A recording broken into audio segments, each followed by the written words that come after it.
Hello friend, welcome to high target point. आज हम इस वीडियो में यूपीपीएससी स्टाफ नर्स के लिए मोस्ट इंपॉर्टेंट एमसीक्यूज देखेंगे। ये सारे MCQs 1 to 2 time others exam में रिपीटेड हो चुके हैं, इसलिए काफ़ी ज़्यादा इंपॉर्टेंट है। और मैं अभी एम्स रायबरेली में पोस्टेड हूँ और मुझे पता है कि जो भी एग्ज़ाम्स होते हैं उसमें 40% जो रेशो रहता है वो प्रीवियस एग्ज़ाम बेस्ड रहता है।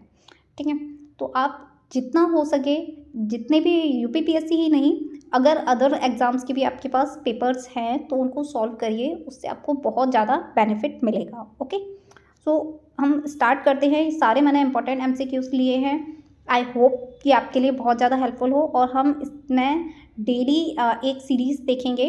तो आप प्लीज़ चैनल को सब्सक्राइब कर लीजिएगा ताकि आप डेली ये टेस्ट ले सकें, आपका बस एग्ज़ाम बहुत पास है। ठीक है, सो स्टार्ट करते हैं क्वेश्चन नंबर 1 से। All of the following drugs improve milk production in a mother except. देखिए, ये एक्सेप्ट के जो क्वेश्चन होते हैं ना, इसको थोड़ा याद रखिएगा। एक्सेप्ट का मतलब होता है कि 3 ऑप्शन सही हैं, सिर्फ एक गलत है, वही हमारा राइट आंसर होगा।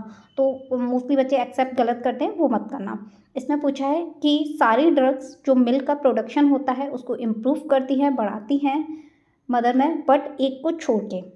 मिल्क का जो प्रोडक्शन होता है वो आपकी कौन कौन सी ड्रग बढ़ाती है, एक को छोड़ के। देखो, इसमें ऑप्शन में है सप्राइड है, डोमपेराडोन है, मेटोक्लोप्रामाइड है, ब्रोमोक्रिप्टन है। तो देखो, सभी को ही पता होगा मेरे ख्याल से। अगर नहीं पता है तो अभी देख लीजिए। जो ब्रोमोक्रिप्टन ड्रग होती है ना, ये क्या करती है, सप्रेस करती है मिल्क को। ठीक है, सप्रेस करती है। तो इसमें मिल्क का इम्प्रूव पूछा है, तो ये सारी जो 3 ड्रग्स हैं ए बी सी, ये क्या करती है, मिल्क का प्रोडक्शन करती हैं, बट ब्रोमोक्रिप्टन क्या करती है, मिल्क को सप्रेस करती है। जब ज़्यादा ब्रेस्ट में से मिल्क सीक्रेट होता है तब हम क्या देते हैं, ब्रोमोक्रिप्टन ड्रग देते हैं। ओके, तो इसमें आपके बहुत सारे एमसीक्यूज कहीं से भी बन सकते हैं। ये तीनों में से कोई सी भी ड्रग देकर ये पूछ सकते हैं कि कौन सी मिल्क का प्रोडक्शन करती है। तो ये भी आपको सल्प्राइड, डोमपेराडोन, मेटोक्लोप्रामाइड याद में रखनी है, और एक स्पेशली ब्रोमोक्रिप्टन याद में रखनी है कि ये क्या करती है, सप्रेस करती है, रोकती है, कम करती है। Okay, next MCQ, which type of measurement can the attribute be rank order. देखिए, इसमें से कौन सा मेजरमेंट एक रैंक ऑर्डर में होता है। ये भी काफ़ी इंपॉर्टेंट एमसीक्यूज है, इसलिए मैंने डाला है। इसमें ऑप्शन में है इंटरवल, ऑर्डिनल, रेशियो, नॉमिनल। तो हमारा राइट आंसर यहाँ क्या होगा, रैंक ऑर्डर में क्या होता है आपका, बी राइट आंसर होगा। Okay, ordinal. देखिए, इंटरवल में क्या होता है, इंटरवल में आपका फ़ारेनहाइट एंड सेल्सियस जो होता है उसमें देखते हैं एक मेज़रमेंट। और ऑर्डिनल तो हमारा राइट आंसर है। सी रेशियो जो होता है, और नॉमिनल जो होता है, देखो नॉमिनल में हमारा मेल फीमेल का जो रेशियो होता है वो देखा जाता है, मेल और फीमेल का जो डिफरेंट होता है। ठीक है, मेज़रमेंट किया जाता है। और रेशियो में क्या किया जाता है, वेट और हाइट का। ठीक है, वेट एंड हाइट। ठीक है, ये इंपॉर्टेंट है। चारों ही ऑप्शन हमारे इंपॉर्टेंट है, चारों ही ऑप्शन आप याद कर लीजिएगा, कोई सा भी इसमें से क्वेश्चन आ सकता है। देखिए, आपको अगर एक चीज़, मतलब जैसे ये डिफरेंट हमारी टर्म्स थी बट आपको एक जगह मिल गई, तो वो आपको नोट डाउन करके रखनी है और उसको फिर रिवीजन मारना है, क्योंकि एक क्वेश्चन से काफ़ी सारे एमसीक्यूज़ बन रहे हैं। जो हमारा प्रीवियस एमसीक्यूज़ था उससे भी काफ़ी एमसीक्यूज़ बन रहे हैं और इससे भी। तो ऐसे क्वेश्चंस आपको ज़्यादा उस पर ध्यान देना है, क्योंकि इस पर अगर कोई भी एमसीक्यू बन के आएगा तो आप उसमें से कर लोगे। ठीक है, next MCQ, 40-year-old paraplegic must perform intermittent catheterization of the bladder. Which of the following instruction should be given? देखिए, एक पैराप्लेजिक पैरालिसिस है, उसको हम कैथराइट कर रहे हैं। ठीक है, इंटरमिटेंट ब्लैडर में। तो विच ऑफ द फॉलोइंग इंस्ट्रक्शन, कौन सा इंस्ट्रक्शन हमें उसे देना चाहिए। ए है हमारा option, clean the metals from back to front. बिल्कुल नहीं, ये तो इन्फेक्शन और करेगा, क्योंकि ये अभी देखो, इस पे ना ये क्वेश्चन नहीं था बट इसी पे ही एक एमसीक्यूज बन के आया था अभी रिसेंटली नॉर्सेट एग्जाम में। उसमें यही पूछा था कि जो आपका ब्लैडर का आप जो क्लीन करोगे वो किस फॉर्म में करोगे। तो उसका राइट आंसर था फ्रंट टू बैक। ठीक है, हमारा राइट आंसर जो होता है क्लीन करने का मीटर का, वो होता है फ्रंट टू बैक, ना कि बैक टू फ्रंट। ठीक है, तो ये हमारा बिल्कुल ही गलत है। Measure the quantity of urine, क्या यूरिन की क्वांटिटी मेज़र करके हम, देखो जब हम कैथराइज करते हैं ना, सबसे इम्पॉर्टेंट हमें एसेप्टिक टेक्निक का यूज़ करना है, क्योंकि यूटीआई जो होता है, यूरिनरी ट्रैक्ट इन्फेक्शन, आपको पता होगा हॉस्पिटल में मोस्ट कॉमनली देखने को मिलता है। तो हमें इन्फेक्शन से, वहाँ बहुत ज़्यादा वो एरिया सेंसिटिव होता है इन्फेक्शन के लिए, तो हमें इन्फेक्शन से बचाना है। क्या आप यूरिन की क्वांटिटी मेज़र करके वहाँ आप इन्फेक्शन से बचा सकते हो? नहीं। Gently rotate the catheter during removal. क्या इससे भी हम इन्फेक्शन बचा सकते हैं ना? तो हमारा डी राइट आंसर होगा। Clean the meters with soap and water. Okay, right answer हमारा क्या होगा? डी, जिससे हम इन्फेक्शन से बचा सकें। और ठीक है, इसमें हमें कैथेटराइजेशन के टाइम सबसे ज़्यादा इन्फेक्शन को प्रिवेंट करना है। ओके, और ये आपका ऑप्शन ए याद रखना है आपको। बैक टू फ्रंट नहीं करते, फ्रंट टू बैक करते हैं। ठीक है, next MCQ, a client has cervical spine injury at the level of C5. Which of the following condition should the nurse anticipate during the acute phase? देखो, एक client है जिसको क्या हुआ है? सर्वाइकल स्पाइन इंजरी हुई है। कौन से लेवल पर? C5 लेवल पर हुई है। कौन सा विच of the following condition for the nurse anticipate during the acute phase? मतलब एक्यूट फेज तुरंत जो हम केयर दे रहे हैं उस टाइम हम कौन सी कंडीशन फॉलो करेंगे इनमें से? ए है एब्सेंट कॉर्नियल रिफ्लेक्स अगर हो रहा है, बी है डी सेरिब्रेट पोस्चरिंग। देखो, एक डी कॉटिगेट पोस्चरिंग होती है, एक डी सेरिब्रेट होती है। डी कॉटिगेट पोस्चरिंग का मतलब होता है कि उसने अपने हैंड और लेग क्या कर ली है? अपनी बॉडी के पास ले आए हैं। और डी सेरिब्रेट का मतलब होता है दूर लेके आए। इस पर भी सिंपली MCQ बन सकता है, इसलिए मैंने आपको बता दिया। उसके ए ऑप्शन था हमारा कॉर्नियल रिफ्लेक्स। अगर पेशेंट का एब्सेंट है उस पर हम ध्यान देंगे। अगर C5 की इंजरी हुई है, क्वेश्चन में ध्यान देखना है आपको, पूछा क्या है? C5 की इंजरी हुई है, उस कंडीशन में हमें क्या करना है? ठीक है, तो सी ऑप्शन है movement of the only the right और left half of the body. अगर वो पेशेंट सिर्फ राइट और left half of the body का मूवमेंट कर रहा है उस पर हम ज़्यादा ध्यान देंगे, या the need of the mechanical ventilation. देखो, ये सी ऑप्शन सिर्फ घुमाया हुआ है आपको ताकि आप इसी पे जाओ, क्योंकि यहाँ क्या हो रहा है, कहीं कहाँ था क्वेश्चन में? पैराप्लेजिक था मेरे ख्याल से, सर्वाइकल स्पाइन। ठीक है, ये कंडीशन देखिए सिर्फ घुमाया गया है आपको। हमारा राइट आंसर होगा यहाँ पे डी। ठीक है, the need for mechanical ventilation. क्यों? क्योंकि जो C1 to C5 जो आपकी लेवल की इंजरी होती है सर्वाइकल स्पाइन की, वो सबसे ज़्यादा उधर क्या होता है आपका रिस्पायरेटरी प्रॉब्लम होने के सबसे ज़्यादा चांसेस होते हैं। तो उसको ये देखिए, अगर उसे मैकेनिकल वेंटिलेशन की ज़रूरत है तो हम सबसे ज़्यादा उसी को ध्यान रखेंगे। ओके, उस कंडीशन को हम सबसे ज़्यादा एंटिसिपेट करेंगे। सो हमारा राइट आंसर क्या होगा? डी। ठीक है, क्यों होगा? क्योंकि वहाँ पर आपकी रिस्पायरेटरी प्रॉब्लम होने के चांसेस सबसे ज़्यादा रहते हैं, रिस्पायरेटरी डिफिकल्टी होती है। C1 to C4 तक मोस्टली होती है, बट C8 तक भी, C7 तक भी ज़्यादा से ज़्यादा चांसेस रहते हैं। Okay, next MCQ 5, a client with a T1 spinal cord injury arrive at the emergency department with a BP कितना है? कम है। ठीक है, 82/40 mm of Hg है। पल्स कितनी है? वो भी कम है। ड्राई स्किन है एंड फ्लैसिड पैरालिसिस है of the lower extremity. Which of the following condition would most likely to suspected? अब देखिए, इसमें क्या हो रहा है? एक तो आपका BP डाउन हो रहा है। आप ना, अगर इसमें इतनी कंडीशन नहीं है, बट अगर ज़्यादा कंडीशन दी हुई हो तो आप एक साइड में नोट डाउन कर लीजिए, शॉर्ट में, मतलब या तो उसे हाईलाइट कर लिया कीजिए या आप नोट डाउन करिए, तो आपको क्वेश्चन में दिक्कत नहीं होगी। एक क्या हो रहा है? इसकी हार्ट रेट कम हो रही है। अब देखिए, शॉक की कंडीशन में क्या होता है? शॉक की कंडीशन में BP कम होता है, ओलिगोयूरिया होता है, बट हार्ट रेट क्या होती है? तुरंत बढ़ती है। बट एक सिंगल आपका न्यूरोजेनिक शॉक में क्या होता है? BP भी कम होता है और हार्ट रेट भी कम होती है, और स्किन कैसी होती है? ड्राई फ्लैसिड होती है। ठीक है, तो हमारा इसमें मैं डायरेक्ट राइट आंसर बता रही हूँ, आपका न्यूरोजेनिक शॉक होगा। ठीक है, ये आपको याद रखना है। अगर BP भी डाउन हो रहा है, हार्ट रेट भी कम हो रही है, दैट्स न्यूरोजेनिक शॉक। ठीक है, वैसे शॉक में क्या होता है? फर्स्ट सिम्टम क्या आता है? हार्ट रेट का बढ़ जाना। ठीक है, next MCQ, the nurses award that the following terms use to describe reduce cardiac output and perfusion impairment due to ineffective pumping of the heart. इसमें पूछा है कि कौन सी इनमें से टर्म ये डिस्क्राइब कर रही है कि कार्डियक आउटपुट क्या है? वो कम हो गया है, और परफ्यूजन जो फ्लो होता है हमारा ब्लड का, वो भी इम्पेयर हो गया है। किसकी वजह से? Due to ineffective pumping of the heart. जो हमारा हार्ट है पेशेंट का, वो अच्छे से पंप नहीं कर पा रहा है, उसकी वजह से कार्डियक आउटपुट कम हुआ है और परफ्यूजन कम हुआ है। ठीक है, क्वेश्चन में समझ आ गया? इनफेक्टिव पंपिंग अच्छे से नहीं कर पा रहा है हमारा पेशेंट का, जो हार्ट होता है वो पंप नहीं कर पा रहा है अच्छे से, उसकी वजह से कार्डियक आउटपुट और परफ्यूजन इम्पेयर हो गया है। ठीक है, तो कौन सा टाइप का शॉक होगा? तो सिंपली बात है, एनाफाइलेटिक, कार्डियोजेनिक है, डिस्ट्रीब्यूटिव है, MI है। तो हमारा राइट आंसर बी होगा, कार्डियोजेनिक शॉक है। कार्डियोजेनिक शॉक में ही कार्डियक जो है आउटपुट कम होगा और परफ्यूजन आपका इम्पेयर होगा। Okay, next MCQ, client with hypertension asked the nurse which factor can cause blood pressure to drop to normal level. देखिए एक क्लाइंट है हाइपरटेंशन का, वो पूछ रहा है इसमें से कौन सा फैक्टर है जो ये कॉज करेगा कि वो ब्लड प्रेशर ड्रॉप कर देगा, मतलब कम कर देगा। तो इसमें से कौन सा है? ए है किडनी एक्सक्रीट कर दे सोडियम को सिर्फ, तो उसकी वजह से बीपी डाउन हो जाएगा जिस पेशेंट का बीपी बढ़ा हुआ है। बी है किडनी रिटेंशन और sodium kidney retention of sodium and water, अगर किडनी क्या करे, रिटेन करने लग जाए सोडियम और वाटर को, मतलब बॉडी में उसको रोकने लग जाए, या किडनी एक्सक्रीट करने लग जाए सोडियम और वाटर को, या kidney retention of sodium and excretion of water. देखिए हमारा जो बीपी होता है, अगर पेशेंट का सोडियम एंड वाटर अगर बॉडी में रुका हुआ है तो बीपी क्या होगा, बढ़ेगा। ठीक है, अगर ये इंक्रीज है तो क्या होगा, बीपी बढ़ेगा। अगर ये डिक्रीज है तो बीपी क्या होगा, डिक्रीज होगा।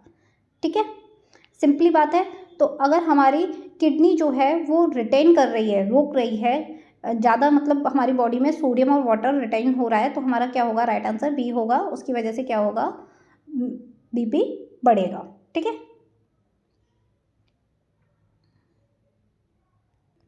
ठीक है। बट यहाँ क्वेश्चन में क्या पूछा है, हाइपरटेंशन का पेशेंट है, बट उसने पूछा है कि क्या ऐसा कॉज होगा कि ब्लड प्रेशर ड्रॉप होगा। तो हमारा राइट आंसर क्या होगा, सही बी राइट आंसर नहीं होगा। बी तो हमारा क्या करेगा, हाइपरटेंशन कॉज करेगा। ठीक है, हाइपरटेंशन कॉज करेगा, किडनी क्या कर दे, एक्सक्रीट कर दे सोडियम को और वाटर को, तो क्या हो जाएगा, मतलब आउट कर दे, तो हमारा क्या होगा, बीपी डाउन होगा पेशेंट का, और उसकी वजह से हाइपरटेंशन ब्लड प्रेशर ड्रॉप देखने को मिलेगा। Right answer is C. Okay, right answer is C. Next MCQ, nurse Rose is aware that the statement that the best explain why furosemide Lasix is administered to the treat hypertension. देखिए इसमें पूछा है, एक nurse है रोज, वो पूछ रही है, एक स्टेटमेंट पूछ रही है कि बेस्ट एक्सप्लेन करो कि क्यों लैजिक्स क्यों हम एडमिनिस्टर करते हैं हाइपरटेंशन को ट्रीट करने के लिए। देखो हाइपरटेंशन को हम कैसे ट्रीट कर सकते हैं, अगर उसका सोडियम और जो वाटर रिटेन है बॉडी में वो एक्सक्रीट आउट हो जाए बॉडी से, तो लैजिक्स हम क्यों देते हैं, क्यों देंगे, ताकि जो बॉडी रिटेन कर रही है वो ना करे। अब रिटेन नहीं कैसे करेगी, it dilate the peripheral blood vessels, क्या ब्लड वेजल डायलेट करके हम रिटेंशन रोक सकते हैं ना। It decrease the sympathetic cardio acceleration, इस पर कोई वर्क नहीं करती। It inhibit the angiotensin converting enzyme, ये तो एसी इनहिबिटर्स का काम है। नेक्स्ट है it inhibit the absorption of sodium and water in the loop of Henle. देखो ये हो गया हमारा राइट आंसर डी। ठीक है, ये क्या रोक दे, रीएब्जॉर्प्शन, जो रुक रहा है, एब्जॉर्ब हो रहा है बॉडी में सोडियम एंड वाटर, उसको इनहिबिट कर दे, उसको रोक दे, तो हमारा लैजिक्स कैसे काम करता है, वो भी कहाँ, लूप ऑफ हैनले में। देखिए ये भी क्वेश्चन एक बन चुका है इस पर कि जो सोडियम एंड वाटर का जो एब्जॉर्प्शन रीएब्जॉर्ब होता है किडनी में, वो कहाँ होता है, लूप ऑफ हेलने में होता है। आई थिंक ये भी एग्जाम में अभी वाटर का रीएब्जॉर्प्शन कहाँ होता है, ये अभी नॉर्सेट के एग्जाम में प्री में पूछा गया था। ठीक है, तो आप ना सिर्फ एमसीक्यूज जो पढ़ते हो उसका सिर्फ आंसर मत देखा करो, उसमें आंसर में और ज़्यादा आंसर्स जो बन रहे हैं वो देखा करो, क्योंकि अभी जो रिसेंटली मैंने जितने भी एग्ज़ाम्स दिए हैं, मतलब देखे हैं जो बच्चों ने दिया है, उसमें क्या आ रहा है कि डायरेक्ट आंसर नहीं पूछ रहे हैं, मतलब जो जैसे बुक्स में हमारा क्वेश्चन आंसर दिया हुआ है वो डायरेक्ट नहीं पूछ रहे हैं, वो क्या करते हैं उसी में से बनाकर पूछते हैं, ताकि जो एक हमारा जो ओरिएंट लेवल है, हम कितने अच्छे से उसको डीपली समझ पा रहे हैं क्वेश्चंस को, वो चीज़ चेक करते हैं वो। ठीक है, तो आप ये देखना, ये अभी लूप ऑफ हेलने में जो रीअब्जर्व होता है, ये अभी नॉर्सेट में आया हुआ क्वेश्चन है। ठीक है, तो हमारा राइट आंसर डी होगा। Next question, nurse Nicky know that the laboratory result support the diagnose of systemic lupus erythematosus. ठीक है, एसएलई के बारे में मोस्टली अब एग्जाम्स में मैंने देखा है, अभी रिसेंटली 2-3 एग्जाम हुए हैं, एसएलई का एक क्वेश्चन जरूर आ रहा है। ठीक है, तो एसएलई के बारे में पूछा है, कौन सी लैबोरेटरी रिजल्ट इसमें से कौन सा टेस्ट ये बताएगा, आपको डायग्नोस कर देगा पेशेंट को एसएलई है। अब ए है elevate serum complement level, B है thrombocytosis elevate sedimentation rate, C है pancytopenia elevated anti nuclear antibody ANA titer, या डी है ल्यूकोसाइटिस एलिवेटेड। देखो एलिवेटेड नहीं होती है, कम होती है। ठीक है, थ्रोम्बोसाइटिस एलिवेटेड नहीं होता है, कम होता है, इसमें भी एलिवेटेड नहीं होता। देखो पैंसाइटोपिनिया होता है इसमें। ठीक ठीक है। पैनसाइटोपिनिया का मतलब होता है आरबीसी, डब्ल्यूबीसी, प्लेटलेट सब कम हो जाती है। और जो एंटी न्यूक्लियर एंटीबॉडी एएनए टाइटर होता है, इसमें क्या होता है, एसएलई में एक एएनए टाइटर हम चेक करते हैं, वो बढ़ जाता है। ठीक है, एएनए टाइटर बढ़ जाता है। सिंगल भी इसमें पूछ सकते हैं ऑप्शन में कि किस मतलब लेबोरेटरी लेवल को हम इंक्रीज देखेंगे एसएलई में, तो एएनए लेवल। बाकी आपको पैनसाइटोपिनिया भी याद रखना है। ठीक है, so right answer is C right answer होगा। Next MCQ, when priority care which of the following client should be the nurse alive assist first. देखो, हम अगर इसमें से चारों ऑप्शन में प्रायोरिटी की बात करें तो किस पेशेंट को हम सबसे ज़्यादा प्रायोरिटी देंगे। एक पेशेंट है 70 ईयर ओल्ड का क्लाइंट, 24 आवर पोस्ट अपेंडेक्टमी, मतलब 24 आवर्स पोस्ट अपेंडेक्टमी हुई है उस पेशेंट को, या 33 ईयर ओल्ड क्लाइंट है जिसका रिसेंट डायग्नोस हुआ है गुलेन-बार सिंड्रोम का, जीबीएस बोलते हैं जैसे हम। ठीक है, सी है 50 year old client, 3 day post MI infection, myocardial infection हुआ है, एमआई हुआ है 3 दिन पहले। ठीक है, अभी नहीं। डी है 50 ईयर ओल्ड क्लाइंट विथ डायबिटिकुलाइटिस। देखो, सिंपली बात है, पहली बात तो एमआई अभी नहीं हुआ है, तो हम जो अभी कंडीशन है उसको सबसे ज़्यादा प्रायोरिटी देते हैं। ठीक है, अब इसमें हमारा राइट आंसर बी होगा। क्यों होगा? देखो, बी हमारा राइट आंसर होगा। इसमें क्या हो रहा है, पेशेंट को जीबीएस हो रहा है, और जीबीएस में क्या होता है, आपका असेंडिंग पैरालिसिस होता है, असेंडिंग मसल्स वीकनेस देखने को मिलती है। ठीक है, असेंडिंग मसल्स वीकनेस का हम बात करें तो आपकी डाउन टू टॉप की तरफ क्या होगी, मसल्स वीकनेस होगी, मतलब ऊपर की तरफ, और फिर उसको क्या होती है, पेशेंट को रिस्पायरेटरी प्रॉब्लम होती है। ठीक है, ये भी इस पर कहीं से भी एमसीक्यूज बन सकता है कि कौन सी टाइप की मसल्स वीकनेस देखने को मिलती है। जीबीएस में असेंडिंग टाइप की मसल्स वीकनेस मिलती है। ठीक है, डाउन टू टॉप होता है वीकनेस स्टार्ट, और उसकी वजह से क्या होता है, रिस्पायरेटरी प्रॉब्लम होती है। ठीक है, इसीलिए हम इसको क्या करते हैं, प्रायोरिटी में रखते हैं। Okay, next MCQ, JP has been diagnosed with gout and want to know the why colchicine is used in the treatment of gout. Which of the following action of the colchicine explain why it's effective for gout? देखिए, इसमें simply ये पूछा है, gout में colchicine दी जाती है, बिल्कुल दी जाती है। एक्यूट जो कॉल्चिसिन एक्यूट गाउट जो होता है उसमें डीओसी होती है। ठीक है, डीओसी होती है कॉल्चिसिन। तो इसमें पूछा है कि कॉल्चिसिन वर्क क्या करती है, why is effective for gout. तो इसमें ऑप्शन है, ये रिप्लेस करती है एस्ट्रोजन का, या डिक्रीज करती है इन्फेक्शन का, या डिक्रीज करती है इन्फ्लेमेशन का, या डिक्रीज करती है बॉन्ड डीमिनरलाइजेशन का। तो हमारा राइट आंसर, जो कॉल्चिसिन का वर्क होता है वो क्या करता है, डिक्रीज करता है इन्फ्लेमेशन को। ठीक है, जो गॉट में इन्फ्लेमेशन बन जाता है बोन्स में, उसको क्या करती है, कम करती है। ठीक है, so right answer is C. Next MCQ, nurse sugar is assessing a client with Cushing syndrome, which observation should the nurse report to the physician immediately। अब देखो, Cushing syndrome का पेशेंट है। ठीक है, अब इसमें क्या मतलब, हमें डॉक्टर को इमीडिएटली वो करना है इन्फॉर्म। अब ए है pitting oedema of the leg, जो लेग है हमारे उसमें एडिमा बन गया है पेशेंट का। बी है an irregular pulse, apical pulse, या ड्राई म्यूकस मेम्ब्रेन, या डी फ्रिक्वेंट यूरिनेशन। सबको पता है हमारी प्रायोरिटी इसमें क्या रहेगी, अगर अपाइकल पल्स रेगुलर है तो उसको हम सबसे ज़्यादा प्रायोरिटी देंगे।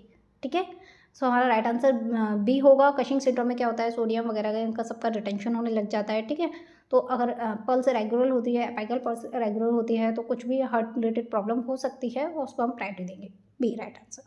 Next MCQ, Ruby is receiving the thyroid replacement therapy, develop the flu and the forget to take her the replacement medicine. The nurse understand that the skipping this medication will put the client at the risk for developing which of the following life threatening complication।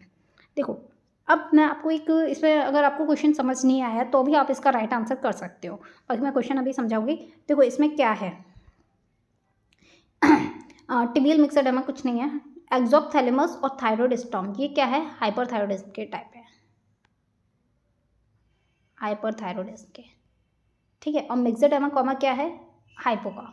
तो अगर एक चीज़ opposite होती है ना, तो वही right answer होता है हमारा, क्योंकि सब राइट आंसर नहीं हो सकते, एक ही होगा, एक जो अलग होता है वही राइट आंसर होता है। अब मिक्सड एमा क्यों होगा, देखो, एक पेशेंट है वो क्या ले रहा है, थायराइड रिप्लेसमेंट थेरेपी ले रहा है।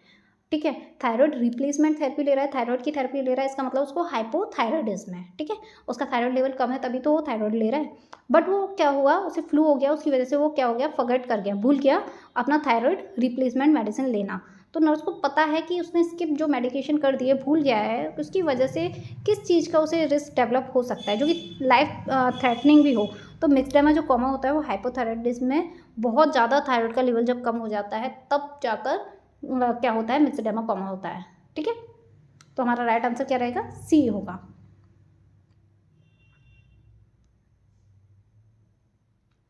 Next MCQ, 66-year-old client has been complaining of sleeping more, increased urination, anorexia, weakness, irritability, depression, and bone pain that interfere with her going out to do. Based on this assessment finding, the nurse would suspect which of the following disorder. देखो आपको ये सब simply condition दी हुई हैं, ये हो रहा है, बट आपको यहाँ देख लेना है बोन पेन हो रहा है। ठीक है, क्या हो रहा है, पेशेंट को बोन पेन हो रहा है। अब बोन पेन किस में होता है, देखो इन दोनों का तो मतलब ही नहीं है डायबिटीज मेलाइटिस इंसिपिडस का। ये बस इंक्रीज यूरिनेशन क्या रखा है या कन्फ्यूजन के लिए रख दिया है। ठीक है, डायबिटीज मेलाइटिस और इंसिपिडस, देखो डायबिटीज़ का कोई और हमें सिम्टम नहीं मिल रहा है। ठीक है, हमें बोन पेन मिला है इन चीज़ों के साथ, तो हम क्या करेंगे, इंक्रीज यूरिनेशन तो हाइपर पैराथायरॉइडिज्म में भी होता है और उसके साथ हमें बोन पेन भी मिल रहा है। देखो हाइपर पैराथायरॉइडिज्म में क्या होता है, कैल्शियम का लेवल जो है वो इंक्रीज हो जाता है। ठीक है, ब्लड में। ठीक है, कैल्शियम जो है वो इंक्रीज हो जाता है ब्लड में और डिक्रीज हो जाता है बोन में, जिसकी वजह से क्या होता है, हमें बोन पेन पेशेंट को देखने को मिलता है। So right answer is D right answer होगा। Next MCQ, which of the following laboratory test result would suggest to the nurse learn that a client has a corticotropin secreting pituitary adenoma. देखो इसमें simply question में ये पूछा है कौन सा test ये आपका दिखाता है, सजेस्ट करता है कि उसे पिट्यूटरी एडिमा हुआ है कॉर्टिकोट्रोपिन सिक्रेटिंग की वजह से।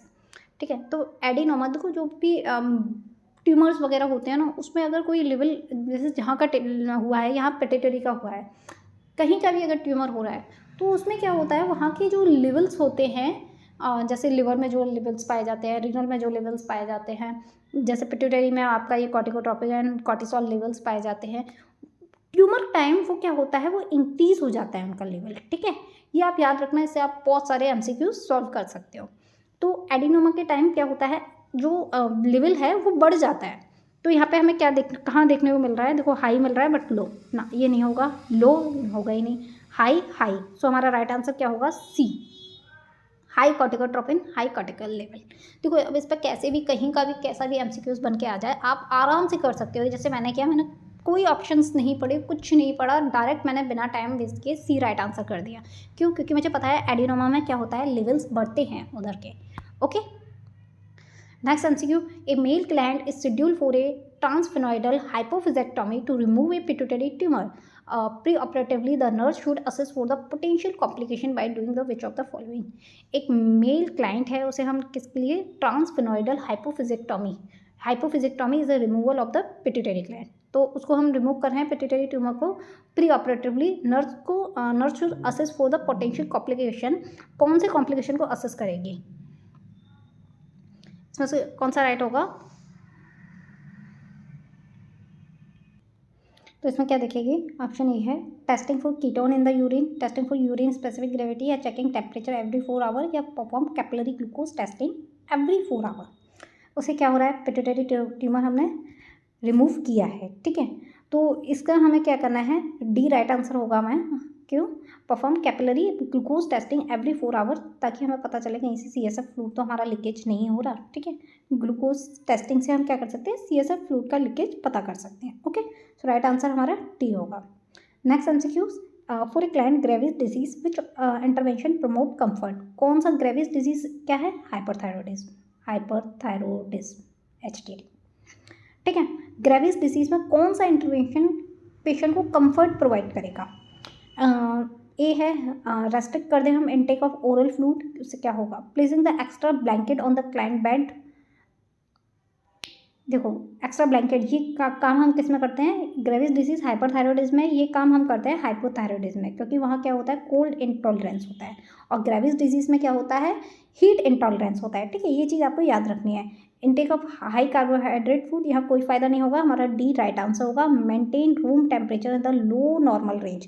क्यों, क्योंकि जो हाइपरथायरॉइडिज्म में होता है वो क्या होता है, उसमें क्या होता है, हीट इंटॉलरेंस होता है, इसलिए हमें मेंटेन नॉर्मल रेंज या लो रेंज पर हमें क्या करना है, टेम्परेचर मेंटेन करके रखना है। और जो हाइपोथायरॉयडिज्म है उसे क्या देना है, कोल्ड इंटॉलरेंस होता है, इसकी वजह से हाइपोथायरॉयडिज्म में ये देंगे। बट यहाँ राइट आंसर हमारा डी होगा। ठीक है, next MCQ, Patrick is treated in the emergency department for a Cooley's fracture sustained during a fall. What is the Cooley fracture? देखो ये इस पे भी एक दो बार एमसीक्यूज आ चुका है एग्जाम में, Cooley's फ्रैक्चर क्या होता है।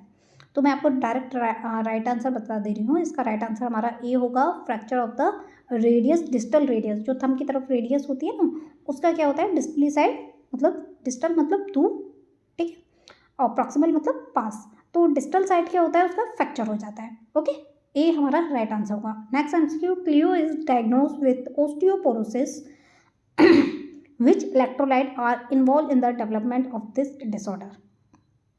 क्लियो है, उसको ऑस्टियोपोरोसिस हुआ है, तो इसमें से कौन सा हमें ये इलेक्ट्रोलाइट इन्वॉल्व करता है कि उसको ये कंडीशन हुई है। देखो उसमें कैल्शियम एंड सोडियम इन्वॉल्व होगा, कैल्शियम फॉस्फेट होगा, फॉस्फोरस पोटेशियम होगा, या पोटेशियम सोडियम होगा। पोटेशियम सोडियम पोटेशियम का कोई मतलब नहीं है। ठीक है, हमारा राइट आंसर क्या होगा, बी। बी हमारा राइट आंसर होगा, calcium and phosphorus. Okay, next MCQ, calcium और फॉस्फोरस की जो डेफिशिएंसी होती है उसकी वजह से क्या होता है, ऑस्टियोपोरोसिस होता है। Osteoporosis fracture of the bone. Okay, next MCQ, 67-year-old client developed the acute shortness of breath and progressive hypoxia require right femur. The hypoxia was probably caused by the which of the following condition। देखो एक patient है जिसको क्या हो रहा है, acute shortness of breath हो रहा है और उसे हाइपोक्सिया प्रोग्रेस होता जा रहा है, बट उसका क्या हुआ था, उसे राइट फीमर में क्या हुआ है, requiring right femur, the hypoxia was probably cause by the which of the following. मतलब ऐसी क्या कंडीशन हुई जिसकी वजह से उसे शॉर्टनेस ऑफ ब्रीथ और हाइपोक्सिया हो रहा है। अस्थमा अटैक आया, एटलेक्सिस हुआ, या ब्रोंकाइटिस आया, फैट एम्बोलिज्म आया। तो हमारा राइट आंसर डी होगा, फैट एम्बोलिज्म। अगर हमारी कुछ भी फीमर में इंजरी होती है पेशेंट के, तो हमें क्या देखने को मिलता है, फैट एम्बोलिज्म देखने को मिलता है, और फैट वहाँ पे एम्बोलाई करके क्या करता है, उसे रेस्पिरेटरी प्रॉब्लम क्रिएट करता है। ठीक है, तो हमारा राइट आंसर डी होगा। Thank you friends, please subscribe high target point channel. हम नेक्स्ट वीडियो जल्दी ही लेके आएंगे। ठीक है, कल हम नेक्स्ट वीडियो लेके आएंगे और उसमें भी हम बहुत इंपॉर्टेंट एमसीक्यूज देखेंगे जो प्रीवियस एग्जाम में आ चुके हैं। ये सीरीज़ आपके 19 दिसंबर तक चलेगी और बहुत ज़्यादा इंपॉर्टेंट एमसीक्यूज रहेंगे इसमें। तो प्लीज़ सब्सक्राइब कर लीजिए हाई टारगेट पॉइंट को और आपका बेल आइकन को प्रेस कर लीजिए ताकि आपको नोटिफिकेशन मिल जाए, और लाइक एंड शेयर कर दीजिए अपने फ्रेंड्स में। Thank you friends.